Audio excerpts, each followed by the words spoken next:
Hello Year 10. So today we're completing some analysis on Stave 3 Part 2.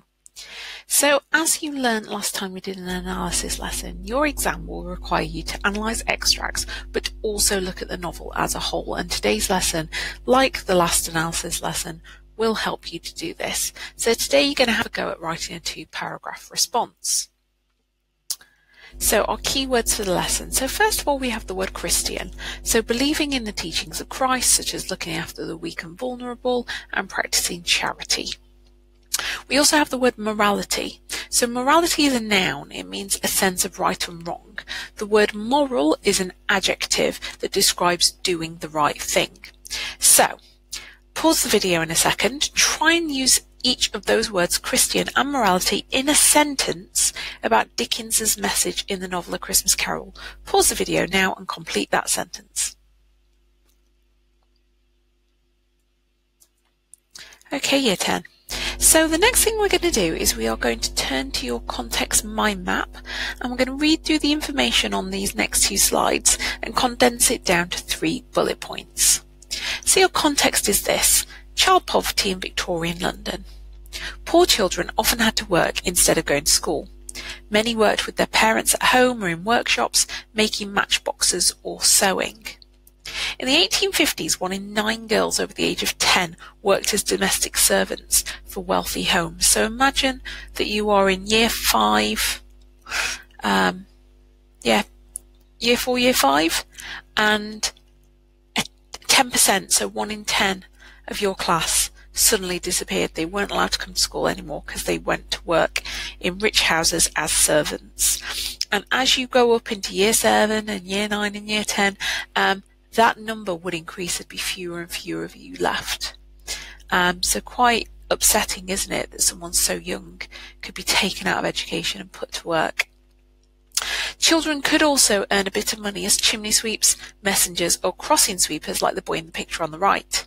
Crossing the street in the 19th century could be very dirty. So you've got all those horses and carts moving, you've got horse manure littering the place, but also very dangerous. So you don't have to have a license to drive a horse and cart, for example. So those dirty because horses were used as a method of transport and they left a lot of horse muck behind. Sweepers cleared the way for rich people to cross the road without dirtying their clothes. And because they would step out sometimes from the back of carriages onto the road, sometimes those vehicles made it really hard to see what was coming, so you might get hit by a horse. You've also got amongst the poor of London, you've got really poor health. So many Londoners died from illnesses such as cholera, measles and scarlet fever. Babies in overcrowded and damp housing were most at risk from diarrhea and tuberculosis.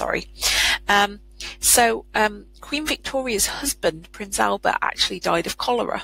And that is why we have the sewer system in London today, because she decided she wanted it to happen to no one else. So she made sure that there was a sewage system installed in London.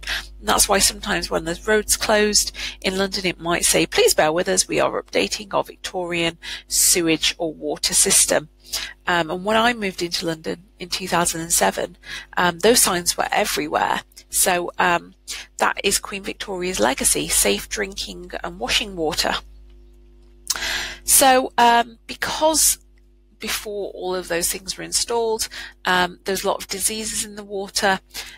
Children and babies were at risk of dying. So in London slums, so the poorest areas of London, more than half of all babies died before their first birthday. Isn't that horrible? Even those in rich families died because of poor medical knowledge, so they just didn't know what was wrong with these babies. They didn't know about good hygiene.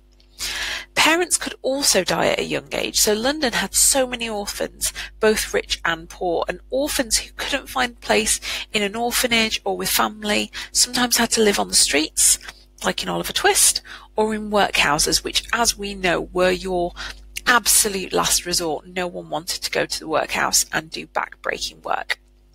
So when we talk about children and babies dying, we refer to that as a high infant mortality rate. Okay, so if you hear that phrase, or if you want to use that phrase, that's what it means. Okay, so what you're going to do is you're going to pause now and you're going to condense what we've just discussed into 3 bullet points. Do that now.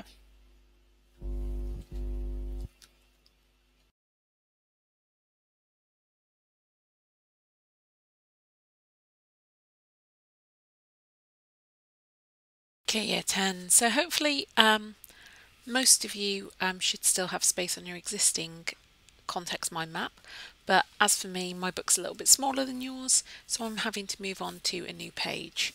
Need to paint my nails. So we're going to boil that down to 3 bullet points. Hopefully you've done that already, but just in case you're struggling. So I guess we'll start with the high infant mortality rate. That says high. There was a high infant mortality rate in Victorian London.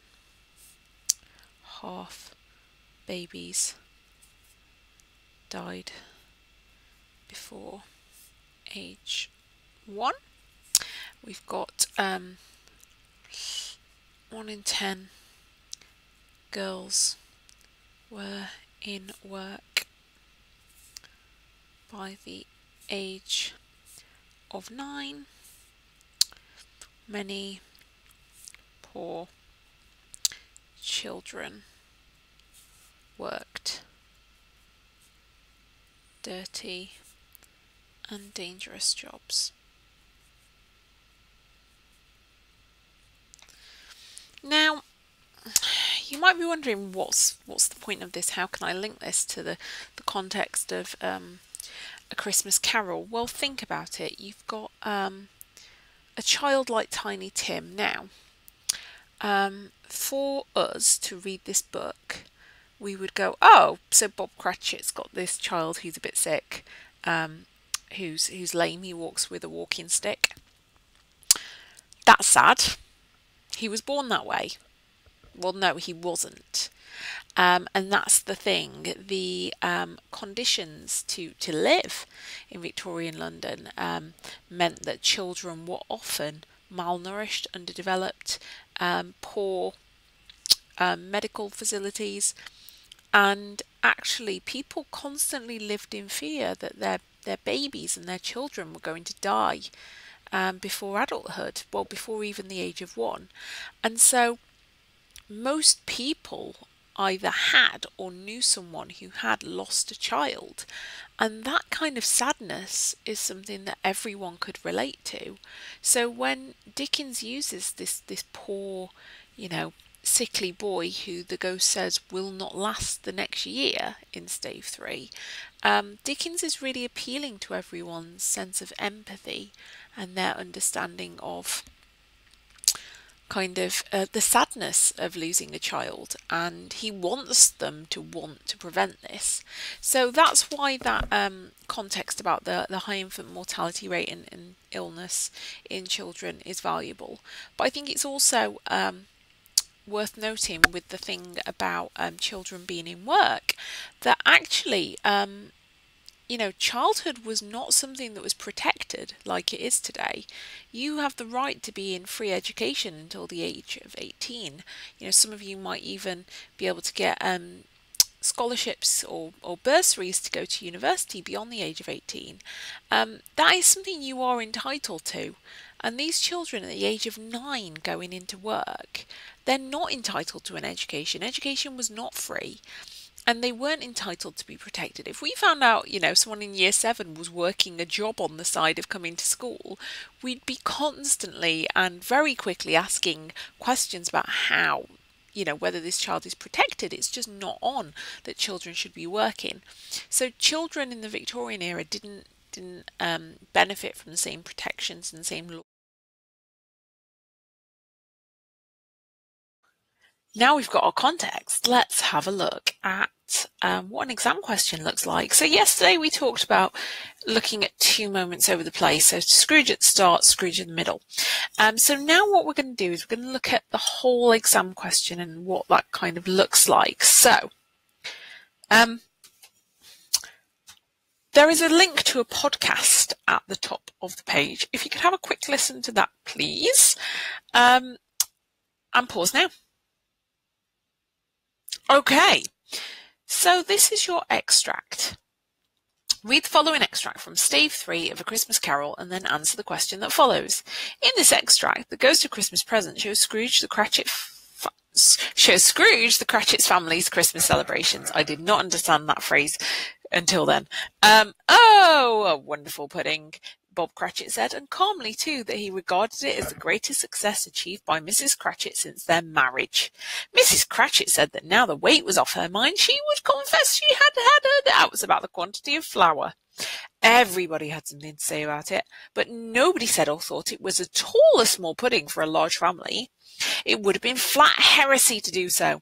Any Cratchit would have blushed to hint at such a thing. At last the dinner was all done, the cloth was cleared, the hearth swept, and the fire made up. The compound in the jug being tasted and considered perfect, apples and oranges were put upon the table, and shovelful of chestnuts on the fire. And then all the Cratchit family drew around the hearth in what Bob Cratchit called a circle, meaning half one, and at Bob Cratchit's elbow stood the family display of glass. 2 tumblers and a custard cup without a handle. These held the hot stuff from the jug, however, as well as golden goblets that These held the hot stuff from the jug, however, as well as golden goblets would have done, and Bob served it out with beaming looks while the chestnuts on the fire sputtered and cracked noisily. Then Bob proposed, "A Merry Christmas to us all, my dears. God bless us all." I've just inserted a word there, which all the family re-echoed. "God bless us, everyone," said Tiny Tim last of all. He sat very close to his father's side upon his little stool. Bob held his withered little hand in his, as if he loved the child, which I assume he does, and wished to keep him by his side and dreaded that he might be taken from him. Right, your question is, starting with this extract, explore how Dickens uses the Cratchit family to show the struggles of the poor. Write about, bullet point 1, how Dickens presents the Cratchit family in this extract. 1 paragraph analysing this extract, 3 quotations. Bullet point 2. How Dickens uses the Cratchit family to show the struggles of the poor in the novel as a whole. 2 paragraphs from the novel as a whole. So you might want to look at the Cratchit family from earlier in the novel. So where have we seen them earlier? Stave 1, Bob Cratchit, his dismal little cell. Obviously, we see more of them in Stave 4 and Stave 5, but we can't write about that yet because we've not read it yet. So I would say that this lesson you want to be looking at this extract, and then you want to be looking at the presentation of Bob in Stave 1. Okay, so what you need to do is you need to read the question and highlight the key words. So let's go back to the question. Explore how Dickens uses the Cratchit family to show the struggles of the poor. So your focus in this extract is how the poor are struggling. And your bullet point specifically for this extract is how he presents the Cratchit family. So how means using what techniques. Cratchit family is your focus, but also you need to link that back to the struggles of the poor. So can you write down the question and highlight those key words? Pause now while you do that. Okay, so after you've read the question and highlighted the keyword, you need to read through the extract, which we've done, highlight 3 to 5 key quotations that link to the question. Now, I've said you need to include 3 in your answer. The reason we ask you to highlight 3 to 5 key quotations is that you can then try to link them together and pick your 3 best ones that are connected. So, back to the extract. If you can print off a copy, or if you have a copy of the book and you can annotate straight onto there, will you highlight your quotes now? Otherwise, look at the extract again, write down your 3 to 5 key quotes. Pause the video now while you do that. Okay, so number 3, annotate your quotations with language and structural techniques. So your quotations that you've highlighted, annotate now.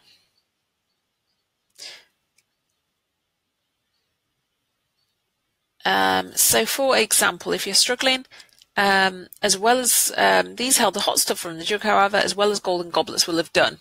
So the Cratchit family are really grateful for what they have, aren't they? So whilst the poor do struggle, they are at least satisfied with what they have.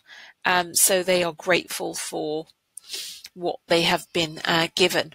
So I would highlight that quote and put that as a simile. And I would maybe zoom in on the adjective golden. Okay, so pause the video and annotate with language and structural techniques. Okay, so moving on. What point or what umbrella point are you going to try and make? So I might say that in this extract, Dickens is using the Cratchit family to show the poor are grateful.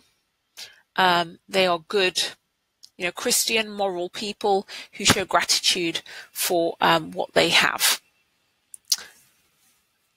And he's using that to show that the poor are good people and they're deserving people. That covers point number 5. Okay. Now, on the right, you can see this box. It says, use the notes from the podcast and from below to write a response. So we've got these 3 bullet points. So Tiny Tim is described to bore a little crutch and to have had his limbs supported by an iron frame. Details which, like his father carrying him into the room in Stave 3, show the position of the dependent poor, reliant on both the literal support of his crutch and the figurative support of charities that would provide him with the healthcare he needs to survive. What did I tell you? That crutch is symbolic. Ignorance and want are described in zoomorphic terms as yellow, meagre, ragged, scowling wolfish, wretched, abject, frightful, hideous and miserable creatures, which engages with how Scrooge and by extension Victorian society has reduced Tiny Tim and other poor children to animalistic figures. However, Tiny Tim is seemingly idealised, as he is always portrayed as a positive figure who even takes joy in people seeing his disability in church, because it might be pleasant to them to remember upon Christmas Day who made lame beggars walk and blind men see. Okay, so you should have an umbrella point by now. You should have thought about what point is Dickens trying to make about the poor. Obviously, he hates workhouses, so he's showing the poor as deserving. They're trapped in the cycle of poverty. They're not bad people. So you now need to write up your analysis. So, oh, I've gone back too far, sorry. So you're going to start off with this paragraph. You're going to write analysis of this paragraph. And if you have time, you should have about 25 minutes. Go on to a paragraph from elsewhere in the novel. So I've suggested that presentation of Bob in Stave 1. Okay? Okay, and final thing, do remember your use of ambitious vocabulary in your response. So we've got Christian and morality today. So see if you can use those words in your response. Okay, right, that's all from me. Farewell. Auf Wiedersehen.